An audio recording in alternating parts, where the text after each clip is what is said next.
Bonsoir les Blaugrana, bien quoi les gars, nouvelle vidéo actualité, encore une mini, on arrive à bout de cette trêve, encore un peu de patience et on pourra revoir le FC Barcelone sur un terrain de football avec le retour des blessés, en espérant bien évidemment aussi qu'ils reviennent avec un bon état d'esprit et motivés comme jamais à produire du bon football. Aujourd'hui, Xavi pousse, il fait le forcing pour une arrivée de Zubimendi. On ne vous apprend rien, Xavi est totalement amoureux du joueur, il adore énormément son profil. De ce fait, naturellement, il fait le forcing auprès de la direction pour qu'on lui ramène Zubimendi. Tardons pas plus dans l'intro et rentrant dans le vif du sujet.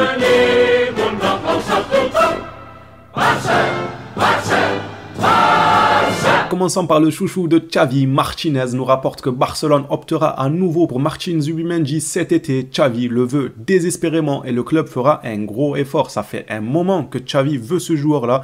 Il serait temps d'aller le chercher, même si moi, vous le savez, on va dire que j'ai un contentieux avec lui. Vous savez très bien, j'ai pas aimé les fois où, entre guillemets, il recalait le FC Barcelone sous prétexte qu'il aime trop la Real Sociedad et tout. Je disais tout bonnement, reste là-bas. Si tu es fan là-bas et tout, c'est tout en ton honneur. On peut pas forcément t'en vouloir sur ça, mais reste. Du coup, ne reviens plus. C'est pas on t'appelle plusieurs fois, tu nous dis ouais non j'aime trop la Real Sociedad, j'aime trop si, et au final après c'est toi qui vas venir toquer à la porte, autant tu restes là-bas. Maintenant on va voir si l'été prochain son discours va changer. Est-ce que le fait d'avoir fait une saison de plus dans son club de cœur va l'aider à prendre la décision et se dire là il faut que je monte mon niveau en allant dans un plus grand club que la Real Sociedad. On verra bien, mais pour que le contentieux soit réglé, il ne faut pas juste qu'il signe au Barça, mais qu'il se montre performant au Barça. Et là je dirais d'accord Zubimendi, on efface l'ardoise, j'ai plus rien contre toi, tu m'as prouvé et effacé entre guillemets le petit contentieux qu'il y a eu quand il faisait la princesse alors que le Barça se mettait à genoux devant lui. Sa clause libératoire est toujours de 60 millions d'euros, comme on le sait depuis la saison passée. Petite page pour une mise au point sur Vitor Roque. Le joueur étant blessé depuis un bon moment, il a subi une grave blessure qui l'a écarté des terrains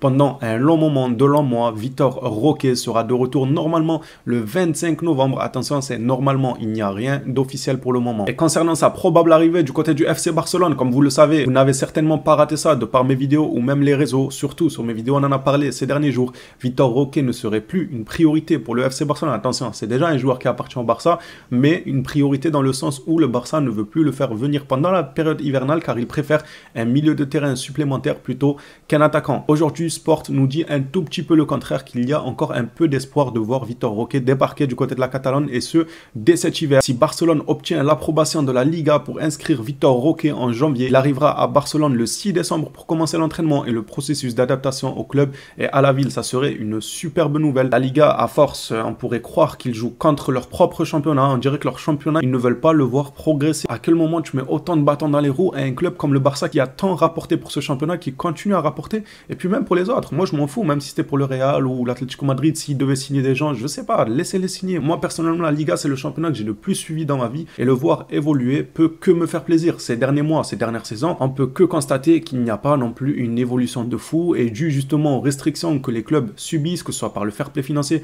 c'est bon, laissez les clubs un peu respirer. Là en particulier on parle du Barça, laissez-les signer Vitor Roque, ça pourrait faire du bien à la Liga, un nouveau joueur, un nouvel air frais, un joueur qui est très prometteur. Ça ferait du bien à la sphère football de le voir dès maintenant évoluer en Europe et principalement en Liga. Autour du dossier Cancelo, d'avoir une petite mise au point, rien de secret. Mundo Deportivo nous confirme toujours que la signature définitive de Cancelo est une priorité pour la direction. Et si vous voulez mon avis, je pense l'avis de tout le monde en soi, je pense qu'on va tous être d'accord sur ça, peut-être non, mais au sein de la direction, j'ai la sensation qu'ils vont tout faire pour Cancelo avant Félix. C'est sûr, parce que Félix, déjà, il y a le doute de Xavi. Un coup, on nous dit, ouais, Xavi, il est heureux. Un coup, il veut le mettre sur le banc. Il veut revenir avec son milieu à 4. Il le fait sortir automatiquement à la 60e minute. Qu'il soit bon ou mauvais dans le match, il s'en fout. Il le fait quand même sortir. Moi, je suis pas d'accord. Si le joueur, il est bon dans le match, laisse-le finir le match.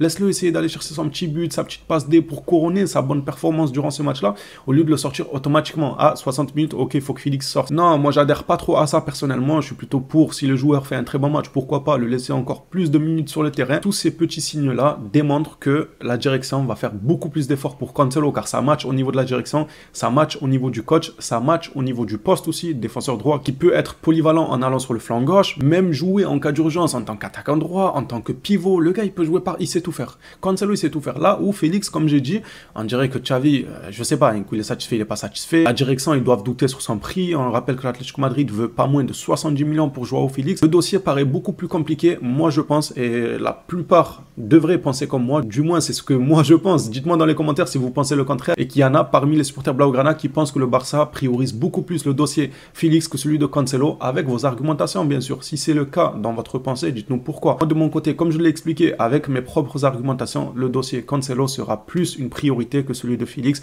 et vous le savez à quel point je veux voir Félix du côté de la Catalogne et prolonger, signé surtout officiellement au Barça. Pour terminer cette mini vidéo actu, on finit par une déclaration de Ter Stegen qui se sent super bien au club, et c'est super important pour être à l'aise comme il est ces derniers temps, même si je vais encore une fois me répéter, mais Ter Stegen, je t'attends en Ligue des Champions. Une fois que tu feras les mêmes performances que tu fais en Liga, là, les parades que tu sors et tout, en Ligue des Champions, on pourra dire Ter Stegen est vraiment de retour. Tant qu'en Ligue des Champions, c'est pas tip top, attention à toi Ter Stegen, on va pas te louper. Ter Stegen déclare, je me sens très à l'aise à Barcelone. Barcelone est magnifique et les gens me traitent, moi et ma famille, avec beaucoup de respect, et cela me donne le sentiment que je suis au bon endroit et que j'ai pris la bonne décision dans le passé. C'est très important. Vous-même, vous savez à quel point c'est super important pour un joueur qui se sente bien dans un club. À partir du moment où il y a une cassure entre le supporter et le club, ou même avec la ville qui se sent pas forcément bien dans la ville et tout, le joueur peut avoir le moral plus bas que terre, et ça se ressentira sur ses matchs, tout simplement sur ses prestations. Ça peut vite virer à la catastrophe. On l'a vu avec d'autres joueurs qui sont passés par le Barça. Quand il y a eu une cassure, le joueur n'était pas forcément le même lors de ses matchs, lors de ses performances. On voyait une énorme différence. Quand le joueur il est à l'aise, qu'il s'entend bien avec la direction, avec le club, c'est pareil, on voit qu'il est tranquille d'esprit et que le gars il donne tout à chaque match car tout va bien autour de lui. Il a un environnement sain, on va dire, de A à Z. Les phénomènes, cette vidéo actualité est terminée. Merci à tous ceux qui n'oublient pas le like avant de partir, le petit abonnement. On est bientôt aux 60 000 abonnés.